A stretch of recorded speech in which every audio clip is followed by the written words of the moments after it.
हे आहे स्टार आणि आपण पाहत आहात स्टार वन मिनी बस, अचूक निर्भीड पत्रकारिता।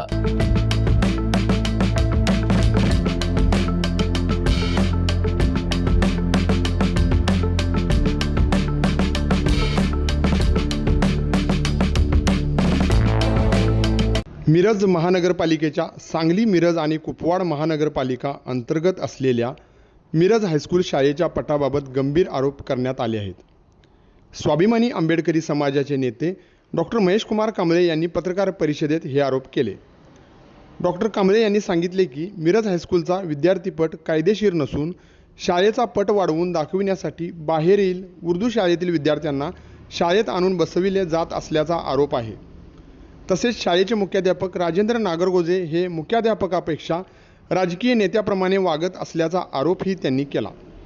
पंचायत समिती निवडणुकीदरम्यान त्यांनी प्रचारात सहभाग घेतल्याचे सांगत याबाबत संबंधित विभागाकडे तक्रार करण्यात आल्याचेही त्यांनी स्पष्ट केले। मुख्याध्यापक राजेंद्र नागरगोजे यांना तातडीने निलंबित करून चौकशी करावी अशी मागणी डॉक्टर महेश कुमार कांबळे यांनी केली आहे। महानगरपालिकेच्या शाळा ही जर महापालिका शाळेचे मुख्याध्यापक जर बंद पाडण्याचा मानस डोक्यात ठेवून चुकीचं कृत्य करत असतील तर हे निषेधार्ह आहे।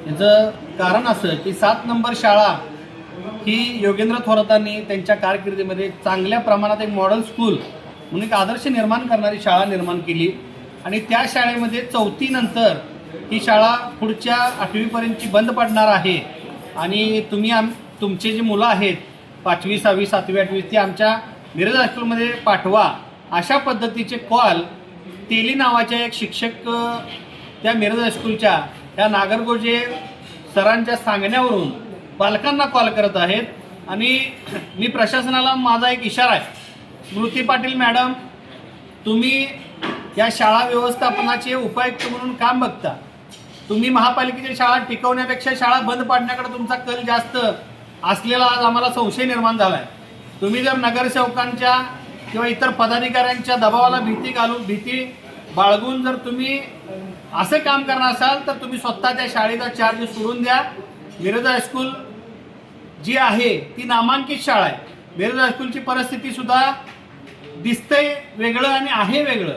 मिरज हायस्कूलचा पट हा कायदेशीर नाही। मिरज हायस्कूलचा पट जेव्हा दाखवण्याची वेळ येते, रोस्टरवर घेण्याची वेळ येते, तेव्हा बाहेरून एका उर्दू शाळेतले विद्यार्थी आणून बसवून हा पट पूर्ण होतो असा दाखवला जातो। याचं कारण असं की तिथल्या काही शिक्षकांची पट कमी असल्यावर बदली होण्याची भीती आहे, त्यामुळे हा नागरगोजेने तिथं रचलेला डाव आहे। मुळात या राजेंद्र नागरगोजेचा राजकीय कल जास्त दिसतो। हा मुख्याध्यापक कमी पण राजकीय नेता असल्यासारखा जास्त वागण्याचा प्रयत्न करतो। राजेंद्र नागरगोजेने या मिरज हायस्कूलच्या बाबतीत जेव्हापासून मुख्याध्यापक झाला तेव्हापासून आज अखेर एकाही वर्गावर एकही तासाचं लेक्चर घेतलेलं नाही। ह्याची चौकशी कधी माननीय आयुक्त किंवा स्मृती पाटील यांनी केली का तर ती करणं गरजेचं आहे, तिथल्या विद्यार्थ्यांना विचारणं गरजेचं आहे। मुख्याध्यापक झाला म्हणून तो शाळेचा मालक झाला नाही, तो तिथला कर्मचारीचा, याचं भान त्याने ठेवायला पाहिजे। मुख्याध्यापक होत असताना सुद्धा सिनियर लोकांना जबरदस्तीनं मी मुख्याध्यापक व्हायला इच्छुक नाही अशा पद्धतीचे पत्रव्यवहार करून त्यांनी स्वतः मुख्याध्यापकाची खुर्ची बळकावली। काही दिवसांपूर्वी झालेल्या पंचायत समितीच्या निवडणुकीमध्ये स्वतः गुलाल उधळून घेतला, उमेदवार निवडून आल्यानंतर बाईट दिली। आचारसंहिता असताना जर एखाद्या शाळेचा मुख्याध्यापक शासनाच्या प्रचार करत होता, गुलाल उधळतो, बाईट देतो, आनंदाची प्रचारात सहभागी होतो आणि जर असं गैरकृत्य करत असेल तर अशा राजेंद्र नागरगोजेला तात्काळ निलंबित करावं अशी मी मागणी करतोय।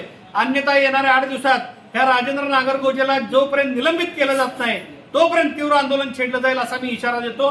जय भीम, जय Bharat. Star one mini bus, अचूक निर्भीड पत्रकारिता।